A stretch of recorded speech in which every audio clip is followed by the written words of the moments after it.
Hey everybody, this is John the Other, obviously. And a couple of days ago I posted on Facebook a question, and I was looking for people to try to answer it, and I'm going to repeat that question here and try to answer it myself.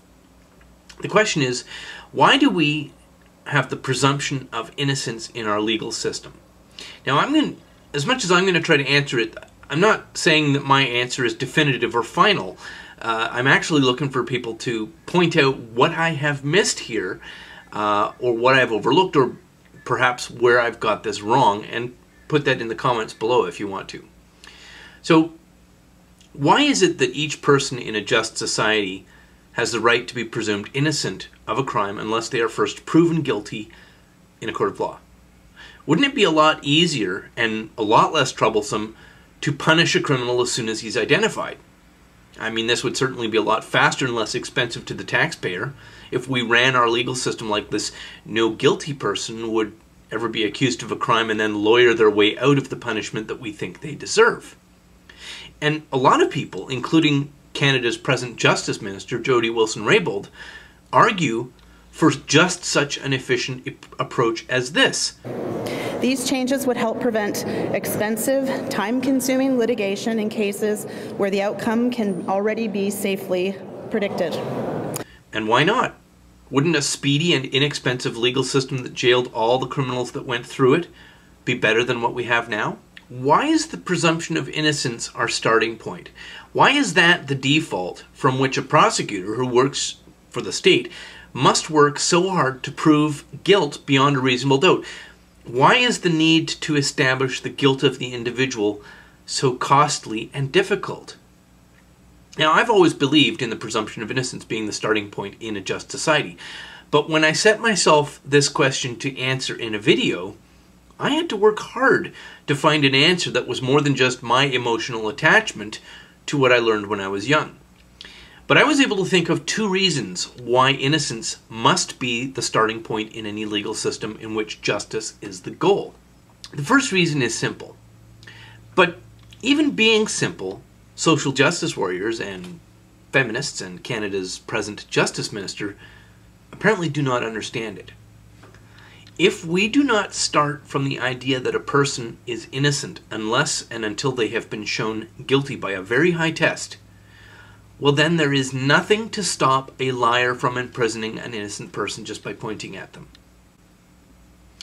Without this idea, there's nothing to stop a political party from jailing their political opponents instead of debating them.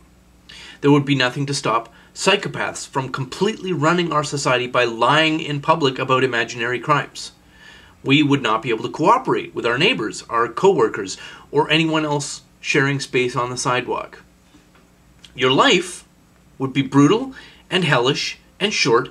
You would not be able to go to school. You would not enjoy anything as amazing as the internet or a newspaper. You wouldn't be able to read a book unless you were a member of the elite top 1% of society. And even if you were in that elite class, your life would still be based on fear and betrayal and paranoia and backstabbing and slander and brutality.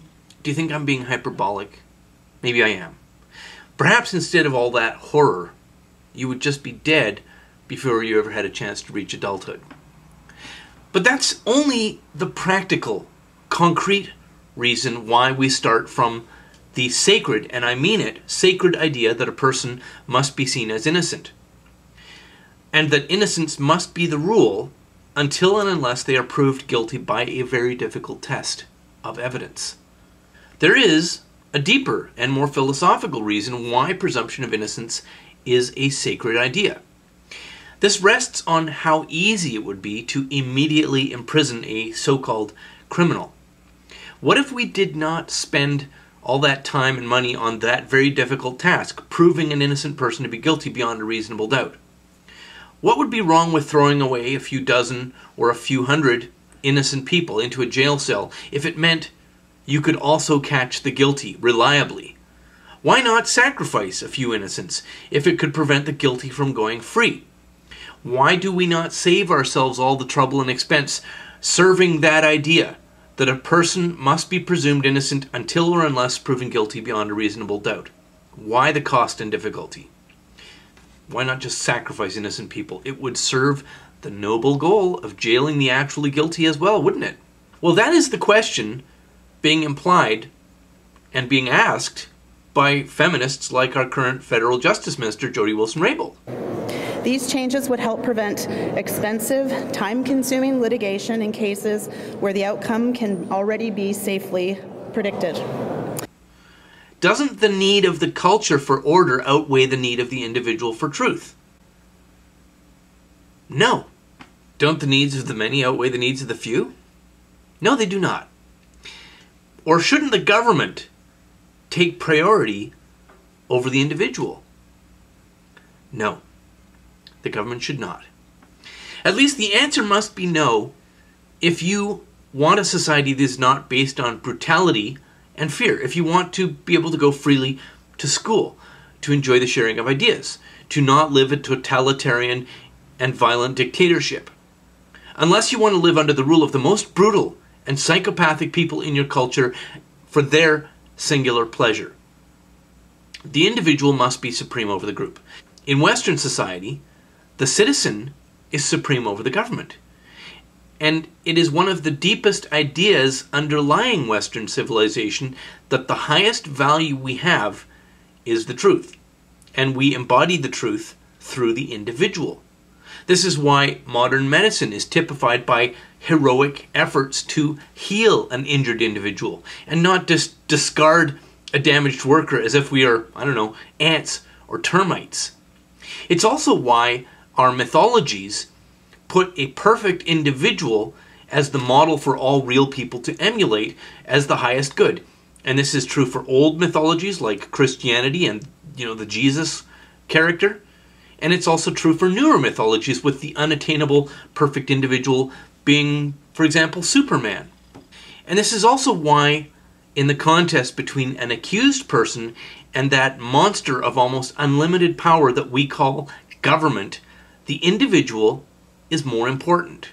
That's why the test to be met before we deny an individual their freedom at the behest of the mob must be the most difficult of all tests.